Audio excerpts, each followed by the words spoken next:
Ladies and gentlemen, welcome back to Crossing Borders. I'm Mike Ginn. That's Extremo Alex Soto. Back again to talk about all the action south of the border down in Mexico. We'll be talking about UWC. They got a big card coming up this weekend, Alex's old stomping grounds. We'll talk about a couple fighters that will be on LUX Fight League 26, doing a couple profiles for them, showing you who they are, give you a little bit behind the curtain look before they take action on September 2nd. Before that, of course, head over to fightersfirst.shop. Let our apparel be a part of your story. And as you can see, Alex has got the brand new Crossing Borders shirt on. He's a step ahead of me. I got the Fighters First classic vintage shirt. Make sure you go ahead and check it out. And then, of course, get the Extremo collection while you're there, because why not, right? Let's do it. How you feeling, Alex? I'm feeling good, man. I love the weather right now here in San Diego. It's like toasty warm with a little bit of humidity, some overcast.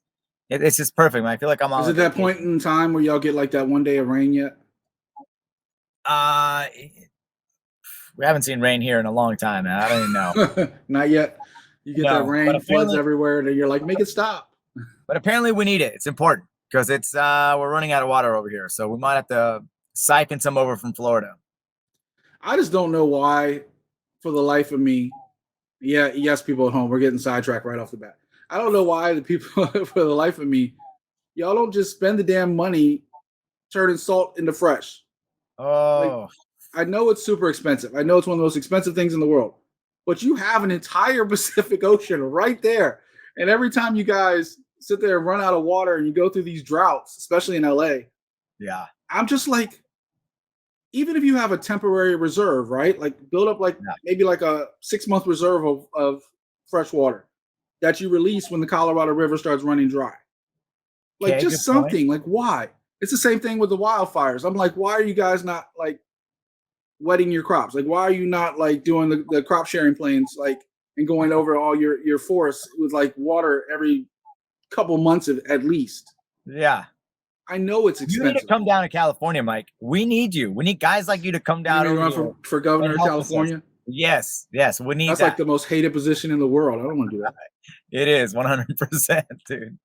Even Arnold wasn't popular as governor. Jesus Christ. If Arnold Schwarzenegger can't be popular, who can? Everybody loves that guy, man. It's crazy. They do now that he's out of office. Yeah, I guess so. When he was in office, y'all were complaining left and right. Oh, I remember that. I was a young adult during that time period, and I do remember like same thing as Gavin. When he was mayor of San Francisco, everybody loved Gavin. Now he's the governor. Y'all cry about him every day on the news. All day. Yeah, he is like the epitome of hatred right now in politics. He didn't even have like a recall election or something like that. He had to win again or something. No, I don't think it ever got passed or something. It never made it to the ballots or something. Oh, okay. Or maybe it did. I don't know. I don't follow it that much. All right, people, enough about all the other stuff. Let's talk about Mexican fighters. Let's talk about Mexican fight leagues. Alex, we're talking about UWC 37, Sanchez versus Granados, your old stomping grounds. For those that don't know, Mr. Soto, former UWC champion. What year was that? 12? 2009 or 2010? 2009, 2010. A long time ago for people like me. Alex is old. Even if I'm older than him. But I do remember during our interviews, we brought it up a couple times. So good times. Always a great fight league, a great up-and-comer. They're on UFC Fight Pass now, just like LUX. So I saw they had an event coming up. I said, let's talk about it. Alejandro Sanchez, Alex Sanchez versus Granados. Sanchez is the marquee guy, right? Like, he's 12-3. He's fought for LUX Fight League. He's fought for Combate. Fighting here in UWC, I think for a second or third time. This is going to be a catchweight fight at 160 pounds. He's fought everywhere from 155 to 170. And I think this is probably his second or third catchweight fight as well. Going against Granados, another guy who's been around for a while, 11-8. Alex, what do you know about your namesake, Alex Sanchez? Well, I saw him fight personally once at LUX 7, I think is what it was. I'm trying to look at it, my notes here. Most recently, he was there at LUX 12. LUX 12. Okay, so he's just like, he's one of those guys that has just traveled around with all the top promotions in Latin America with Ultimate World Challenge, XFC, Combate Americas, LUX Fight League. So I mean, this guy has fist, will travel, and will fight. And so he's one of those guys that, and he fights all over all different weight classes, man, which makes this guy kind of like the triple threat, man. He's always getting flown somewhere to lose, and he's been doing a fantastic job of maintaining that freaking, top record, man. He's 12-3 is freaking pretty good, man, for a guy 12-3. And like you said, last time he was in LUX, he fought Ruben Lozano, who was 8-3 at the time, who was supposed to be an up and coming guy, and he took him out. You were telling me off air it was like a vicious leg kick type situation. What happened in that fight? It was like 30 seconds in. The bell rang. He goes out, vicious leg kick, and I think it just destroyed the guy's knee. It was just fast, just getting ready, feeling each other out, and that was it. Kind of like a Chito Vera, Sean O'Malley type situation. No, because Chito Vera checked that kick. No, he kicked him behind the knee and made Sean O'Malley's leg go out. I guess so, but didn't Sean O'Malley also like get checked? That was a different fight, I think. Or maybe earlier in the fight, but the one that ended it, that messed up Sean O'Malley for a couple fights, really, even though he won, was Chito Vera kicked him behind the knee and hit that nerve and shut him down. Well, he kicked that, and if you look, there's some video actually where I've watched it since then, where it shows Chito Vera checking the ankle in one of the kicks from Sean O'Malley, and I was like, okay, so yeah, I can see how this could be not just that one kick, and then softened it up. It softened it up a little bit, man. But yeah, so Alex Sanchez, like you said, he's fought everywhere. Most recently, he did fight in UWC 32. He's fought in Combate a couple times, XFC. I'm sorry, this is actually his fourth time in UWC, fifth time. So he's been in and out of UWC for years, fighting out of there. He fights out of Mexico, the Antram gym. And then his opponent, Enrique Granados, is a guy who's been all over the place too. Budo, Azteca, LUX Fight League 7. He's the one that fought. You talking about guys going up and down in weight? He fought Bam Bam at LUX Fight League 7. And won. That's Bam Bam's loss. Well, now he has a second loss. We'll talk about that later.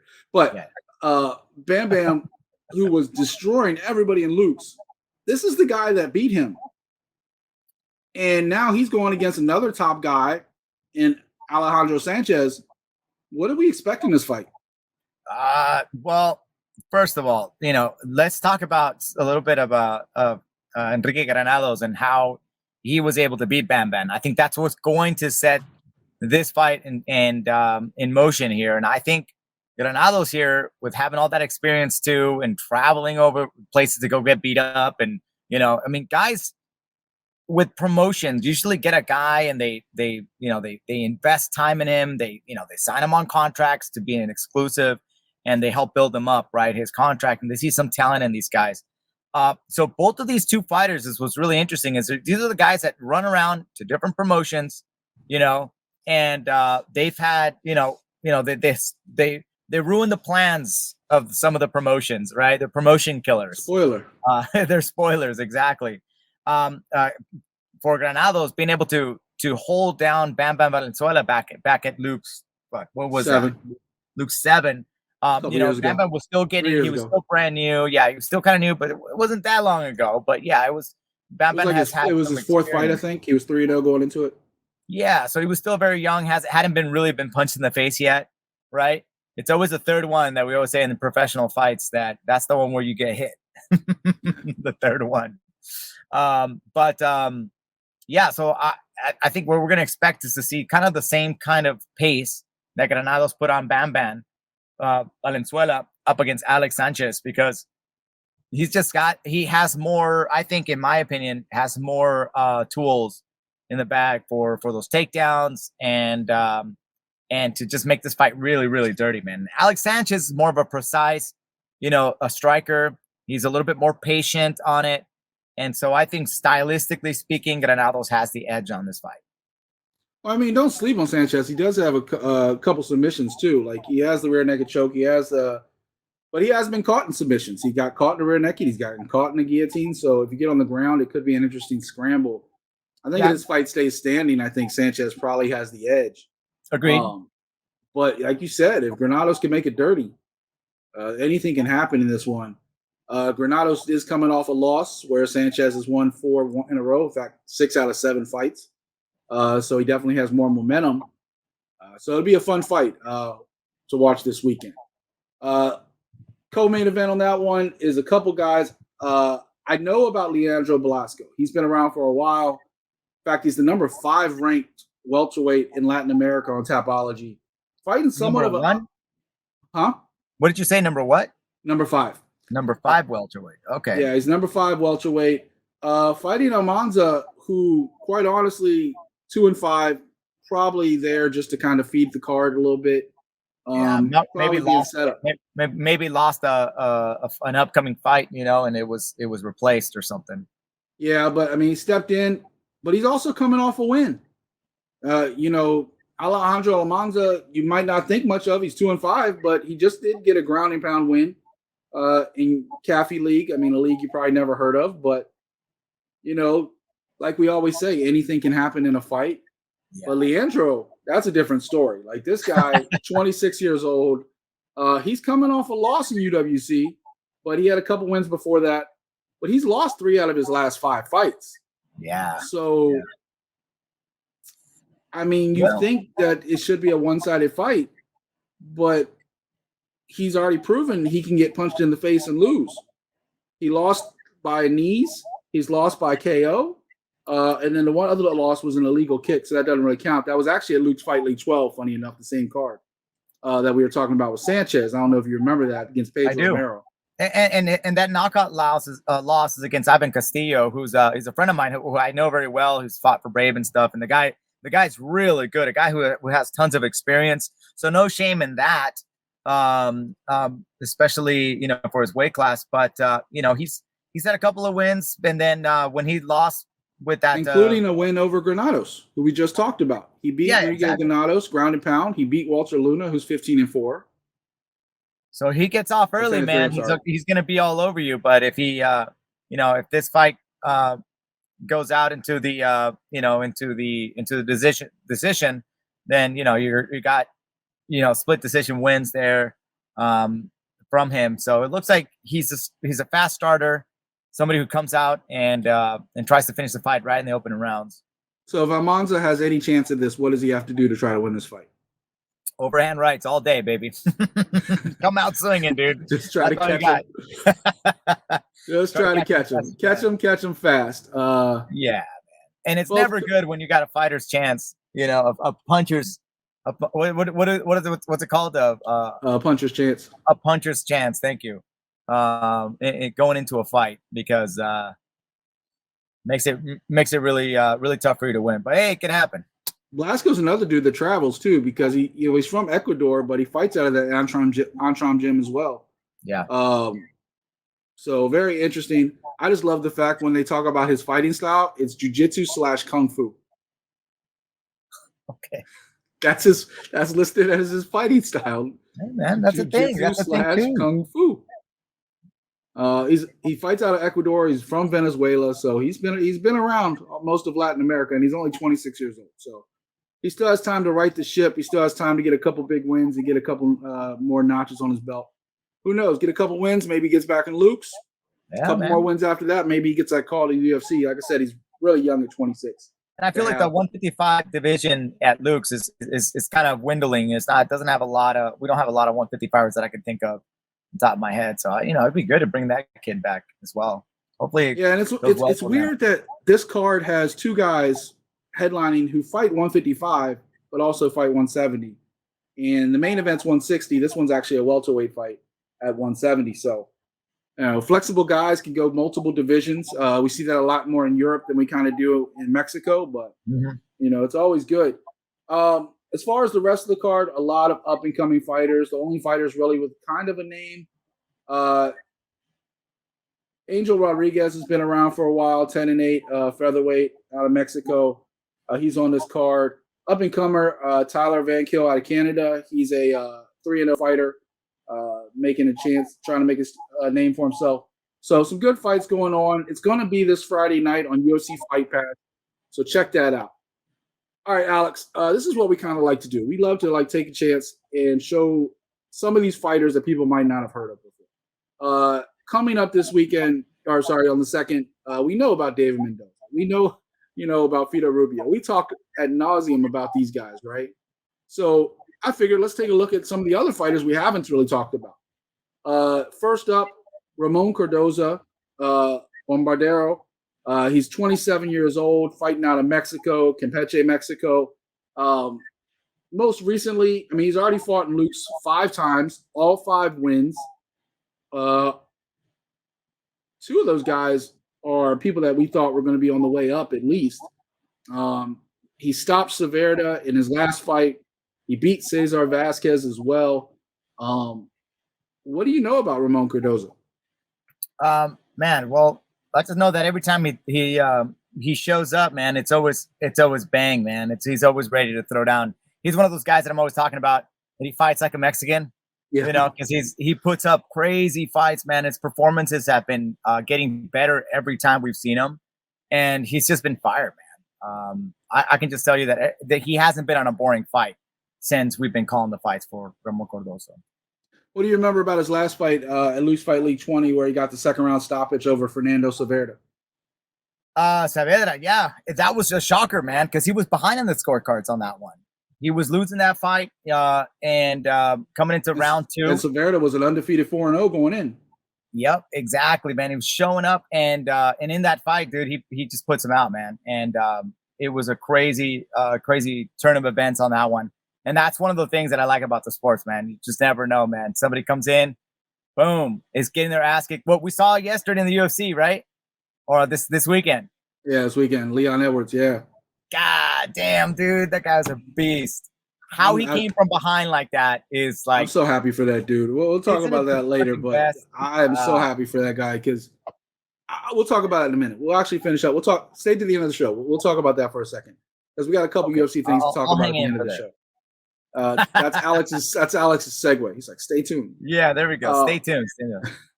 But the guys fought, like Cardozo's fought at bantamweight. He's fought at flyweight. Very active at both divisions. I believe the Severda fight was a flyweight fight. He has Emilio Cellular coming up. Is that fight going to be at flyweight or bantamweight? Honestly, I don't know. I haven't really published it yet. And in terms here, like for what the weight class is going to be exactly. I'm sorry, who'd you say he was fighting again?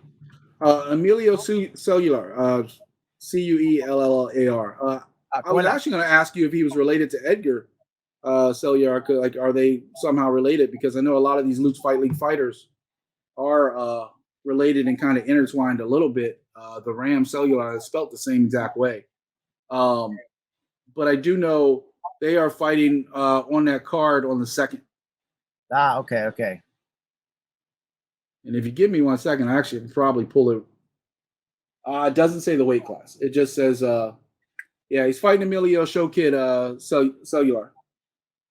Okay, Cuellar. I think it's Cuellar. Okay. Cuellar. Alex, it wouldn't be crossing borders if you didn't correct me at some point.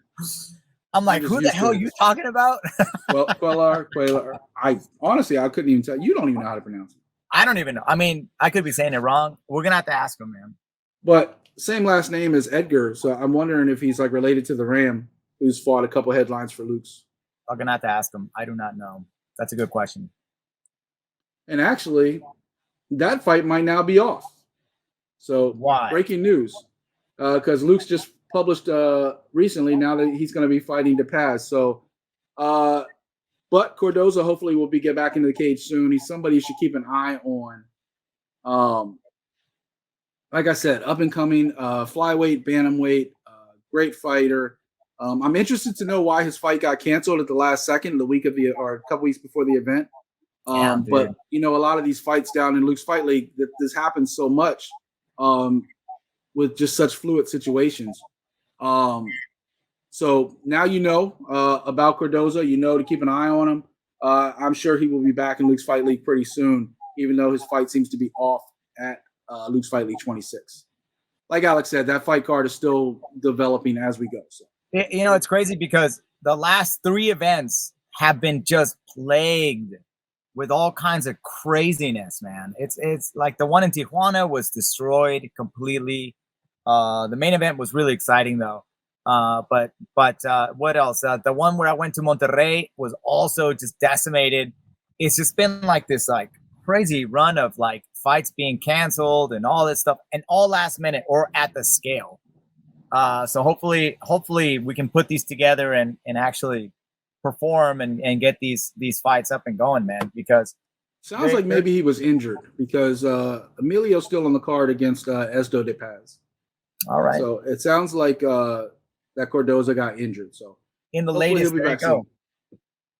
The one other fighter we want to talk about today is somebody you just saw recently. We just talked about him literally a few episodes ago. Luis Pantera Guerrero. This guy, he's fighting Freddy Sasquatch Villegas at LUX Fight League 26 on the 2nd. He's one of those bantamweight guys that we talked about could be in the hunt for the title very soon.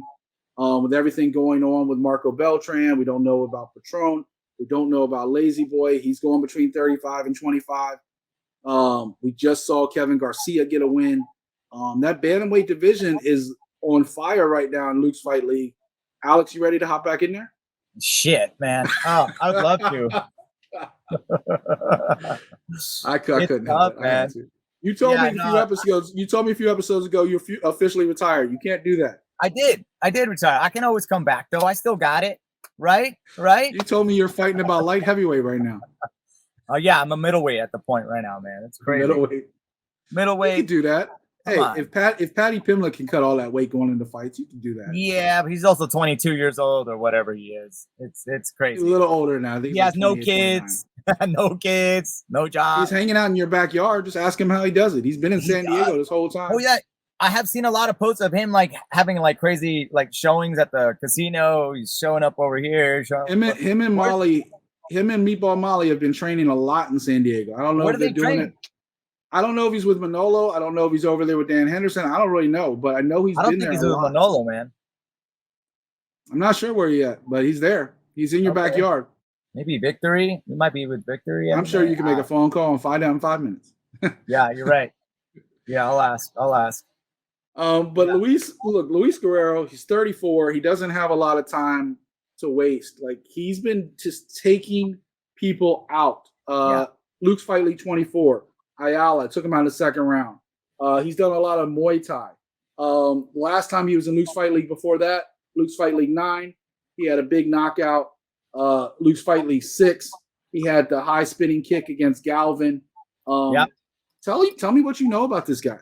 He's a Muay Thai champ, dude. He's got some crazy, he's extremely fast. He's all over the highlights with LUX Fight Leagues with that spinning back kick knockout. The kid's fast, man. He's aggressive. He's everything you want in an MMA fighter, right? He's got the Muay Thai clinch, pure violence, pure athleticism. Lacking a little bit on the takedown and on the wrestling aspect, but nobody's upset about that. But he's just a guy that's really exciting to watch. And like I said, don't blink with this kid because he's just so freaking fast, man. And violent. Violence is what this kid's last name should be. Pantera, there you go. Look, this dude comes to put on a show every time he steps foot in a cage, in a ring, on a canvas. It doesn't matter. Every time. He's scheduled to fight against another guy who, comes to put on a fight, but not quite as qualified, right? Like Freddy Villegas he's not on that level, right? But anything can happen in a fight when you run in head first. Talk about that a lot. A lot of these guys come in ready to make an impact right off the bat. You either knock out or get knocked out sometimes. When it comes to Luis Guerrero, you have to go back last year when he did that to Raul Mendez, another up-and-coming fighter. He was 1-1, and he was 0-2, and Mendez got his first win by knocking out Luis Guerrero. So he is susceptible to getting caught. Diego Lopez got him in an armbar all the way back in LUX Fight League 3. And then That was my first time going there. That was your first card? Yeah, I remember you saying that. And then Cabello got him with an arm bar as well. So that was like, huh? Cabello. Stop. I'm not. No. I'm just Cabello. Do you order a quesadilla or a quesadilla?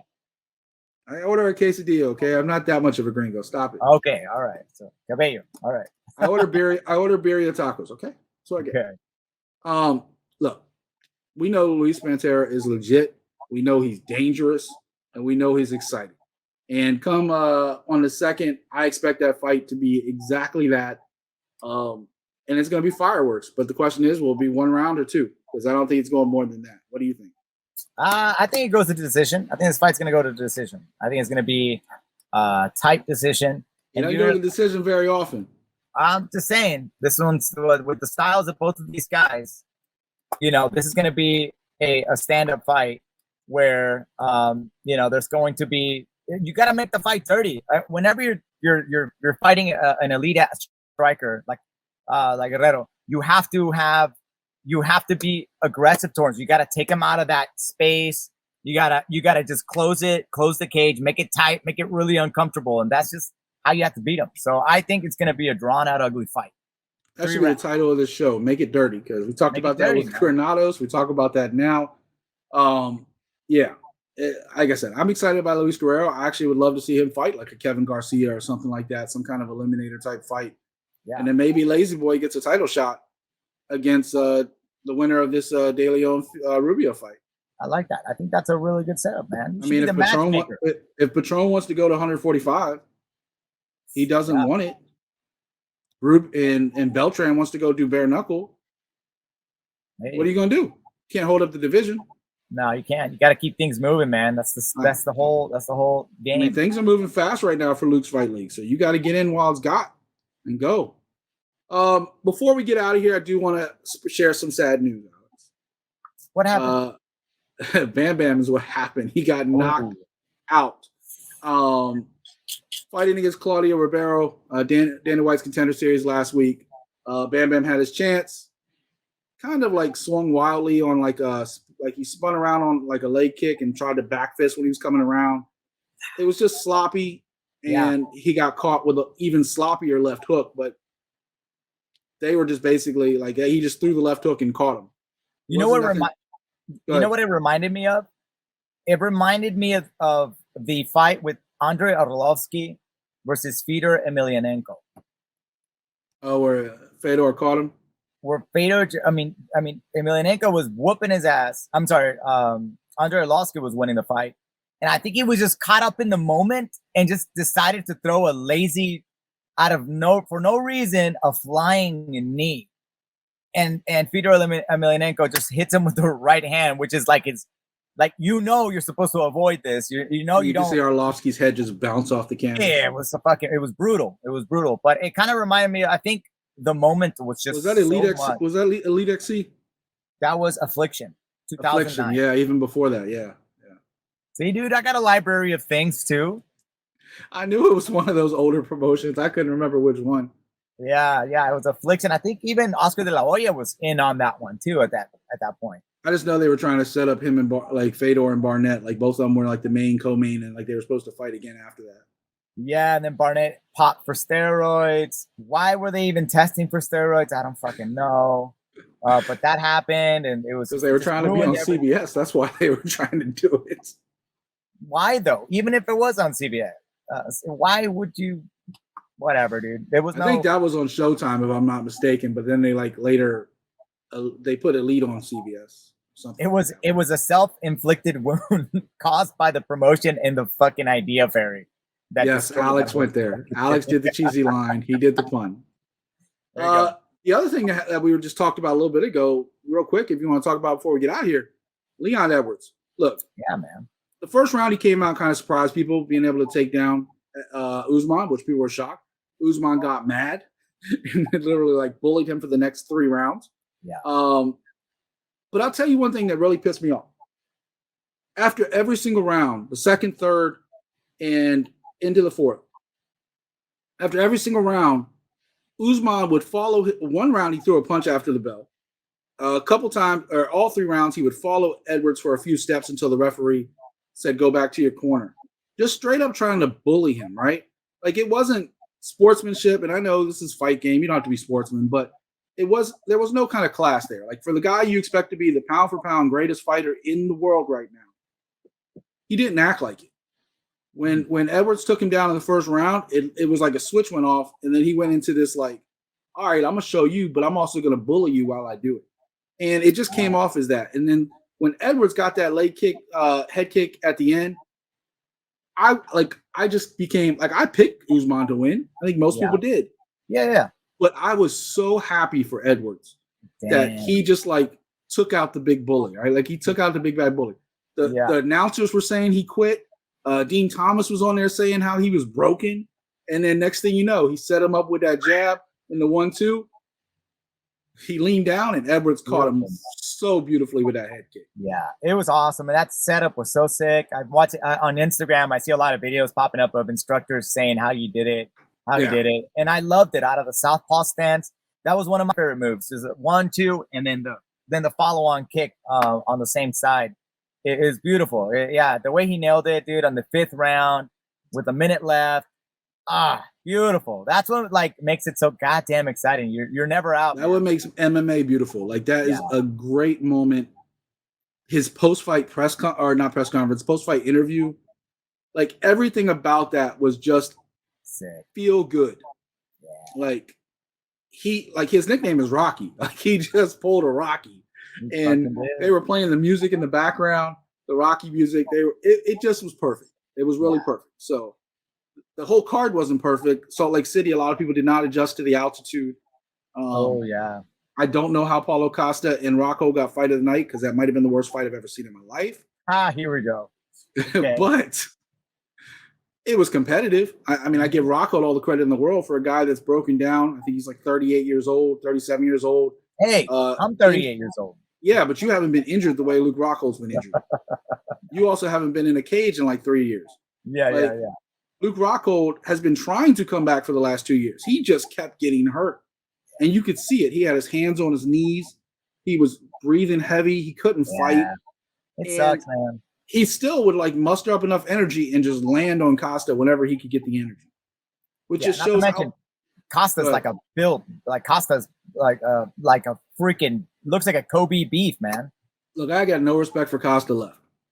And okay. Well, from the missweight stuff with Vettori, the getting drunk off his ass before he had his big shot against Adesanya, and then this fight, there's no reason it took a decision to finish. Like, why could you not finish a guy like Luke Rockhold? You're supposed to be this badass middleweight contender. Why could you not finish an over-the-hill Luke Rockhold who couldn't even breathe? He literally was, once his nose was messed up in the first round, that was it. He was spitting blood everywhere. Couldn't breathe. He even stopped in the middle of the fight, stopped and put his hands on his knees like, jeez. And Costa just couldn't like, and then he would sit there and kick Costa like 3 or 4 times or punch him in the face 3 or 4 times. And Costa was literally, if Rockhold had more energy, would have beat Costa easily. Wow. Okay. And then Costa after the fight talked like he did the greatest thing in the world, like he's the greatest fighter ever. And I'm just like, you just hate that. You just beat a broken down. I give up. I'm done with that dude. Yeah, that's a good rant. It's a good rant, Mac. Let it out. It's not even Art of MMA yet, and I'm ranting. Jeez. All right, buddy. That's enough side talk for the day. I will let you get out of here and enjoy your nice balmy day in San Diego. Alex even had to turn the AC on today, which is like, wow. Yeah, it's legit, man. It's legit. Any final thoughts before we get out of here? No, that's it. Stay tuned, man. Get ready for Luke's coming up, and then Ultimate Warrior Challenge stepping up their game with all kinds of fights, man. I love it. Yeah, they're on Fight Pass, so check it out this Friday night. Ultimate Warrior Challenge 37. So check that out. For Extremo Alex Soto, I'm Mike Ginn. Head over to the shop, get the new shirt. This is Crossing Borders. We'll see you soon. We're out.